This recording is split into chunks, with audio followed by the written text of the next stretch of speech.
ya, dari awal sampai akhir. Dan yang kelas 12 ada materinya. Oh, ini ada yang kelas 12, itu kelas 12 yang mulia.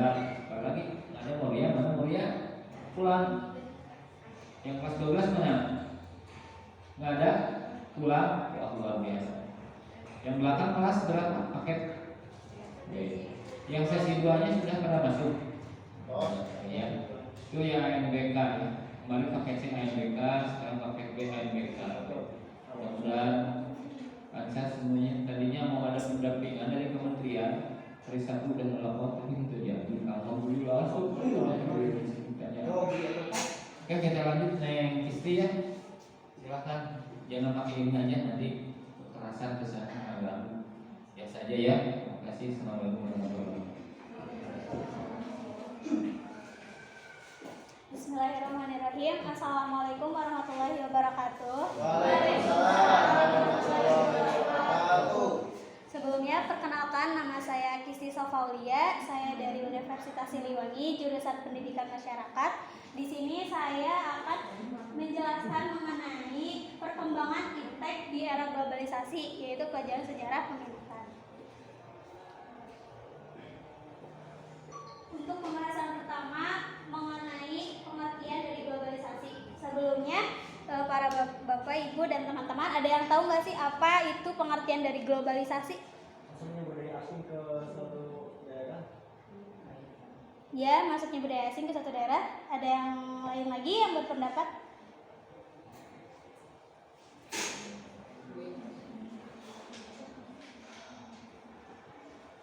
Pengertian globalisasi berasal dari kata global, yaitu mendunia atau berdunia. Globalisasi merupakan proses penyebaran kebiasaan-kebiasaan yang mendunia yang pada prinsipnya mengacu pada perkembangan yang cepat di dalam teknologi komunikasi dan informasi yang bisa menghubungkan tempat-tempat yang jauh menjadi dekat dan dapat membawa pengaruh terhadap pergesekan nilai atau pertukaran budaya baik disengaja maupun tidak yang dapat memberikan pengaruh kepada sikap dan perilaku manusia dalam satu bangsa.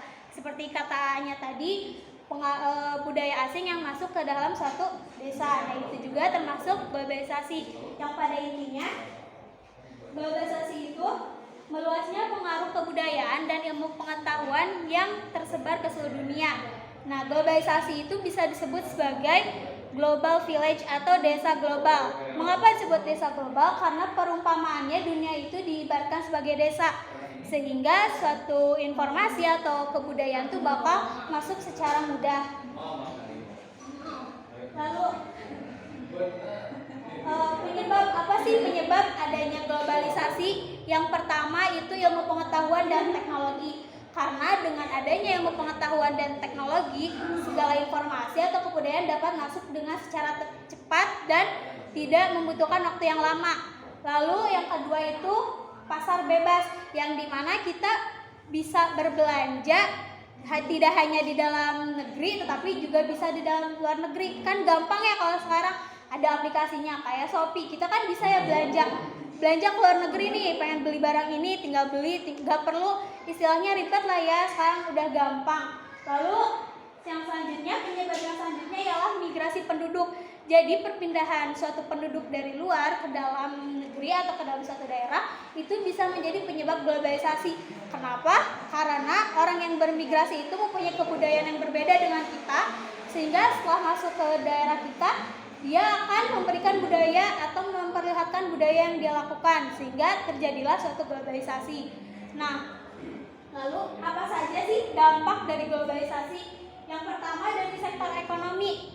Sekarang dari sektor ekonomi kita bisa lebih dengan mudah untuk berbelanja kan, seperti tadi. Untuk berbelanja ke luar negeri pun kita akan bakal lebih mudah, tidak ribet ya. Lalu yang kedua, sektor seni budaya. Nah, kehidupan semakin modern kan, semakin kesini kehidupan kita semakin lebih jauh modern dibandingkan zaman dulu. Lihat saja perbandingannya antara tahun sebelum-sebelumnya dengan sekarang, yang dimana mungkin tahun-tahun dahulu itu kalau misalkan kita mau bertukar pesan atau misalkan mau saling cerita kan pasti lewat surat ya, surat menyurat kan. Nah, kalau sekarang kan gampang ya, tinggal menggunakan handphone, terus ada aplikasi WA, Twitter, ataupun Instagram, kan kita bisa tuh berkomunikasi. Bahkan kita nggak bisa hanya berkomunikasi dengan sesama teman aja, kita juga bisa berkomunikasi kan dengan orang luar negeri juga bisa kan, dengan hanya menggunakan teknologi. Lalu yang selanjutnya, ciri-ciri dari globalisasi. Yang pertama ditinjau dari aspek kultural. Nah, globalisasi semakin meningkatkan kultural kita. Nah, melalui perkembangan. Yang pertama melalui perkembangan media massa. Yang pertama bisa melalui televisi, film, ataupun musik. Jadi film juga bisa membuat terjadinya globalisasi, terjadinya perubahan kultural atau budaya kita. Kan film luar juga pasti menampilkan budaya-budaya mereka, sehingga kita tahu dan kita pun pasti akan menerapkannya, misalkan dari cara berpakaian orang-orang luar kan, jadi kita mengikuti ya, kadang mengikuti trennya mereka atau stylenya mereka. Nah, itu termasuk dari ciri-ciri globalisasi. Lalu yang selanjutnya ditinjau dari aspek geografis. Nah, ditandainya dengan semakin menipisnya jarak dan waktu itu semakin menipis. Ibaratnya kita mau, kalau misalkan mau mengirim pesan, kita nggak perlu menunggu lama ya, kayak surat kan mungkin butuh beberapa hari untuk menunggu balasannya. Kalau ini enggak, bahkan kan kita bisa bertukar pesan dengan orang-orang yang di luar dari daerah kita atau dari negara kita sendiri. Lalu ciri-ciri globalisasi yang terakhir ditinjau dari aspek ekonomis. Adanya perusahaan multinasional itu menyebabkan negara-negara berbeda menjadi saling bergantung. Ada yang tahu itu apa itu pasar?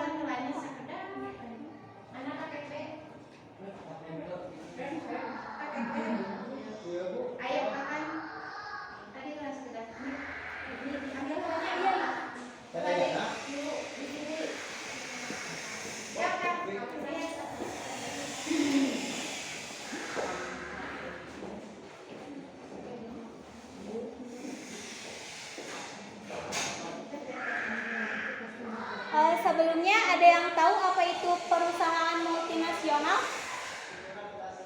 Ada yang tahu perusahaan multinasional? Jadi perusahaan multinasional itu perusahaan yang memiliki cabang di berbagai negara, tetapi memiliki tempat utamanya di suatu negara, namun memiliki cabang di berbagai negara. Itu merupakan perusahaan multinasional.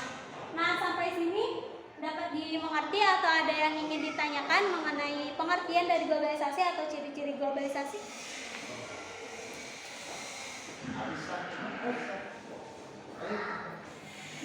Tidak ada?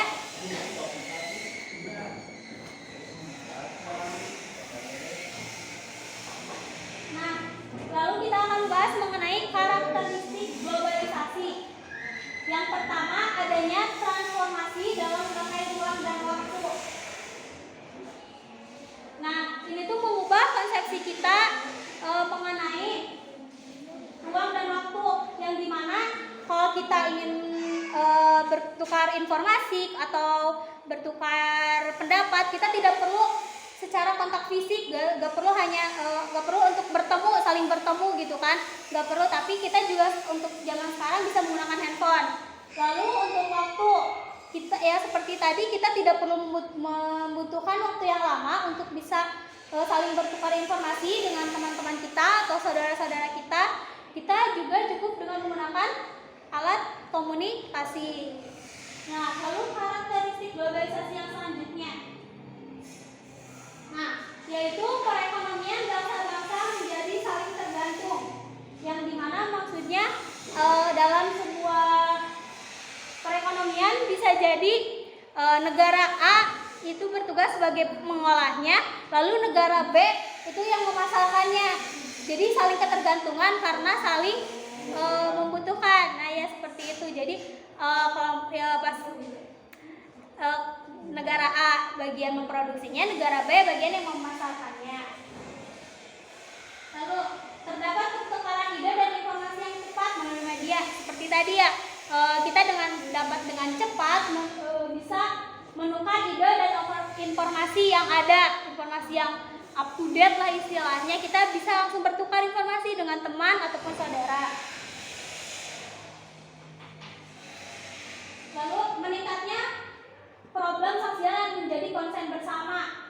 Ya, seperti yang kita tahu, setiap permasalahan yang ada di suatu negara, pasti negara yang lain akan mengetahui. Jadi akan menjadi pembahasan semua negara. Kan sekarang udah ada PBB istilahnya. Jadi satu negara yang memiliki permasalahan, maka semua negara akan membantu atau membahas permasalahan yang terjadi di negara tersebut.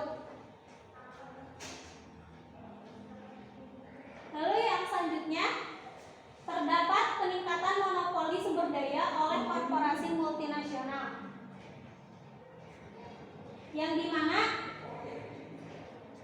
perusahaan transnasional memiliki jangkauan pasar yang melebihi peran yang dimainkan oleh negara. Fenomena ini dapat menimbulkan dan dominasi perusahaan raksasa atas pemerintah suatu negara. Jadi terdapat suatu perusahaan yang bisa menguasai satu negara karena dia bisa mengontrol perekonomian di suatu negara tersebut. Lalu karakteristik yang terakhir, kebijakan publik berada di bawah bayang-bayang badan internasional.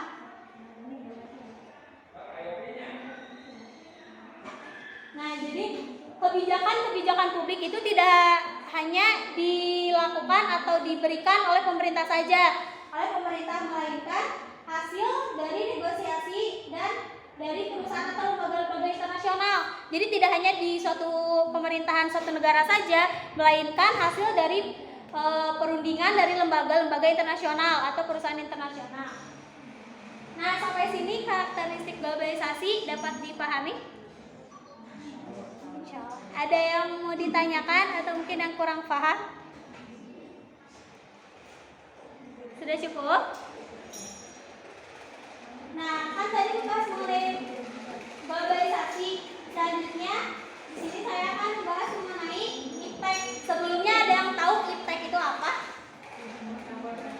Ilmu Pengetahuan dan Teknologi. Nah, di sini saya akan bahas mengenai pengertian IPTEK. Namun sebelumnya kita membahas satu persatu dulu mengenai ilmu pengetahuan apa, teknologi apa. Yang pertama ilmu pengetahuan. Ilmu pengetahuan merupakan proses mengamati, mengidentifikasi, eksperimen, deskripsi, penyelidikan, dan penjelasan teoritis tentang fenomena untuk meningkatkan pemahaman manusia. Nah, jadi itu pengertian dari ilmu pengetahuan. Lalu yang selanjutnya mengenai teknologi. Teknologi metode ilmiah untuk mencapai tujuan praktis umum. Terapan dapat pula diterjemahkan sebagai keseluruhan sarana untuk menyediakan barang-barang bagi kelangsungan dan kenyamanan manusia. Jadi teknologi itu merupakan alat yang digunakan untuk bisa menyediakan barang-barang bagi kelangsungan dan kenyamanan manusia. Nah, berarti pengertian dari IPTEK atau ilmu pengetahuan dan teknologi merupakan pemahaman informasi yang didasari oleh seseorang sebagai sarana untuk menyediakan barang-barang bagi kelangsungan dan kenyamanan manusia.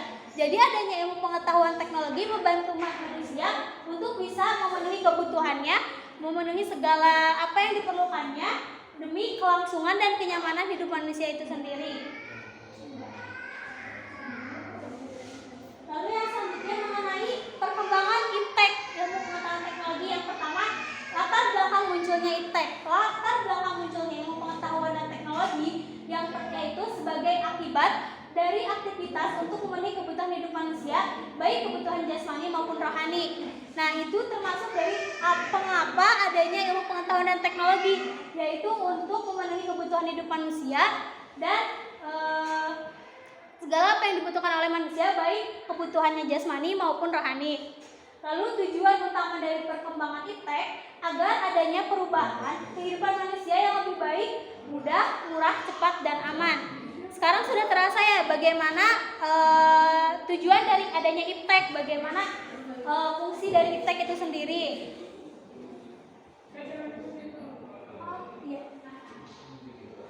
Sampai sini mungkin ada yang ditanyakan mengenai latar belakang atau tujuan?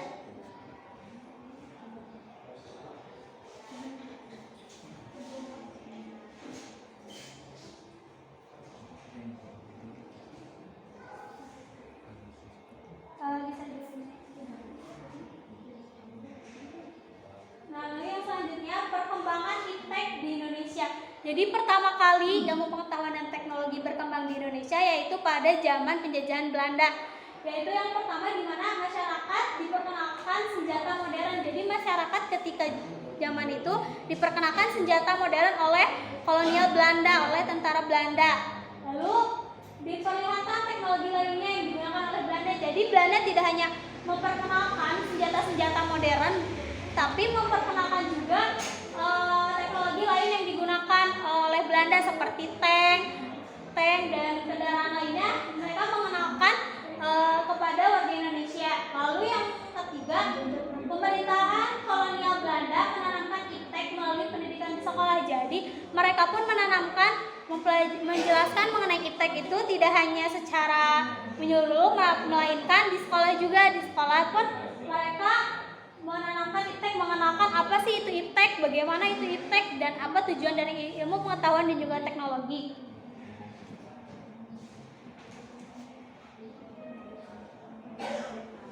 Nah, dengan berkembangnya iptek di Indonesia ini ketika zaman Belanda memberikan dampak kemajuan bagi warga Indonesia. Nah, jadi warga Indonesia ini bisa melakukan pergerakan untuk kemerdekaan. Jadi dengan adanya iptek mereka bisa memberikan pergerakan untuk bisa melakukan kemerdekaan. Lalu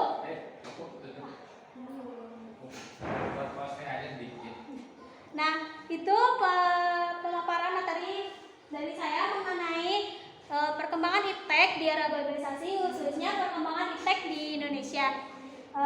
Sekian dari saya, mohon maaf apabila ada